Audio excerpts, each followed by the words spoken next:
ஒரு வீட்டுக்கு வெளியே 3 வயசானவங்க உட்காந்துருந்தாங்க.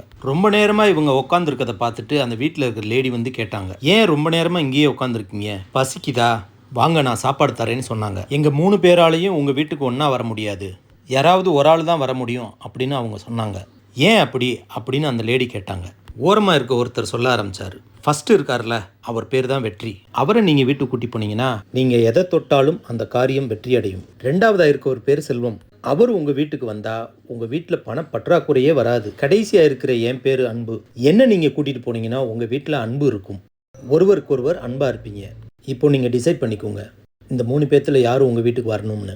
உடனே அந்த பொண்ணு வீட்டுக்குள்ளே போய் அவருடைய கணவர்கிட்ட கேட்குறாங்க, இந்த 3 பேர்த்தில் யாரை கூட்டிகிட்டு வரலான்னு. கணவர் கொஞ்சம் கூட யோசிக்காமல் செல்வத்தை கூட்டிகிட்டு வா, அவர் இருந்தாருன்னா இந்த வீடே நல்லா இருக்கும், அதனால செல்வம் தான் நமக்கு முக்கியம், கூட்டிகிட்டு வான்னு சொன்னாராம்.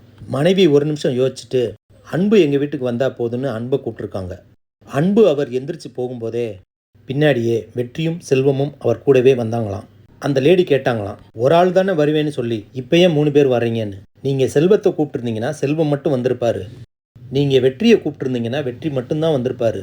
ஆனால் நீங்கள் அன்பை கூப்பிட்டதுனால அவங்க 2 பேரும் சேர்ந்து வந்துட்டாங்கன்னு சொன்னாங்க. உங்கள் வீட்லேயும் அப்படி தான். அன்பு இருந்துச்சுன்னா வெற்றியும் செல்வமும் கண்டிப்பாக உங்களை தேடி வரும்.